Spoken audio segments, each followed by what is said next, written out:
Middle east में जिस बात का डर सता रहा था, आखिर वही हुआ। डोनाल्ड ट्रंप ने ऐलान कर दिया कि अगर 15 फरवरी 2025 की दोपहर 12 बजे तक हमास ने सभी इजरायली बंधकों को रिहा नहीं किया तो वो गाजा में नर्क की तबाही ला देंगे। दरअसल ट्रंप के इस बयान से पहले हमास ने अगली सूचना तक बंधकों की रिहाई को रोके जाने की घोषणा की थी। हालांकि ट्रंप ने अपने इस बयान में ये जरूर कहा कि वो इजराइल को इस बात की पूरी छूट दे रहे हैं कि वो इस फैसले के तर हटकर खुद निर्णय ले सकता है। वहीं दूसरी तरफ इजराइल के पीएम नेतन्याहू इसी मौके का इंतजार कर रहे थे और अब उन्होंने हमास से डंके की चोट पर कह दिया कि अगर शनिवार दोपहर तक सभी बंधकों की रिहाई नहीं हुई तो युद्ध विराम समझौता खत्म हो जाएगा और आईडीएफ हमास के खिलाफ जब तक लड़ेगी तब तक की हमास की हार नहीं हो जाती। סיימתי כעת דיון מעמיק של 4 שעות בקבינט המדיני-ביטחוני. כולנו הבנו תרעומת מהמצב המזעזע של 3 חטופינו ששוחררו בשבת האחרונה.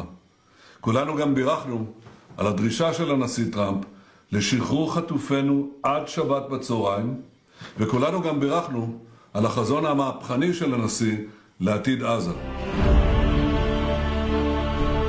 इस सब के बीच आपको ये भी बता दें कि गाजा खाली कराने को लेकर अमेरिकी राष्ट्रपति ने जॉर्डन के किंग अब्दुल्ला द्वितीय से व्हाइट हाउस में मुलाकात की है। इस मीटिंग के दौरान ट्रंप ने एक बार फिर से कह दिया कि गाजा के पुनर्निर्माण से वहां पर ढेरों नौकरियां पैदा होंगी और इससे गाजा को ही फायदा होगा। ट्रंप ने अपनी बात दोहराते हुए कहा कि अमेरिका गाजा पर नियंत्रण स्थापित करेगा और उसका विकास करेगा। ट्रंप का कहना है कि वो गाजा को रिडेवलप करने के लिए मिस्र और जॉर्डन के साथ काम कर रहे हैं। And we'll be working on the rest with Egypt. I think you're going to see some great progress. I think with Jordan you're going to see some great progress.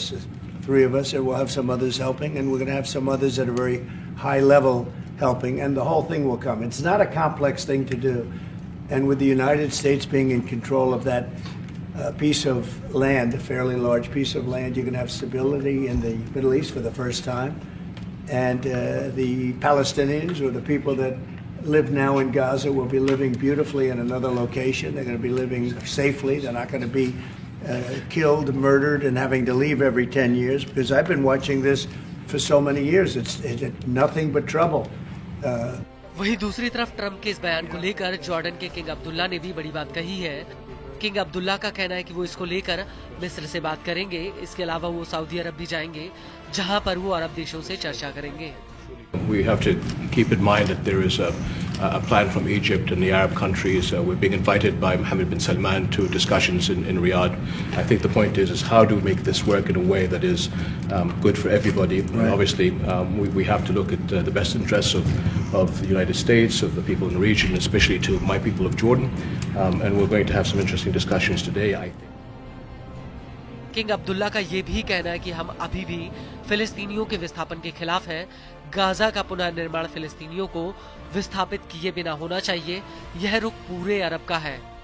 Trump के साथ meeting के बाद king Abdullah ने Twitter पर एक post भी किया, जिसमें उन्होंने लिखा कि मैंने गाजा और वेस्ट बैंक में फिलिस्तीनियों के विस्थापन के खिलाफ जॉर्डन की दृढ़ स्थिति को दोहराया है।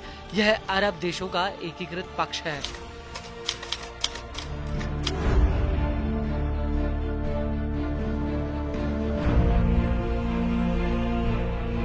हालांकि जॉर्डन से पहले मिस्र भी ट्रंप के इस प्रस्ताव को ठुकरा चुका है और 10 फरवरी 2025 को मिस्र के विदेश मंत्री ने अपने एक बयान में कहा था कि हमारे पास एक ऐसी योजना है जिससे ये सुनिश्चित होगा कि गाजा में फिलिस्तीनियों का विस्थापन ना हो और उन्हें उनके कानूनी अधिकार मिले।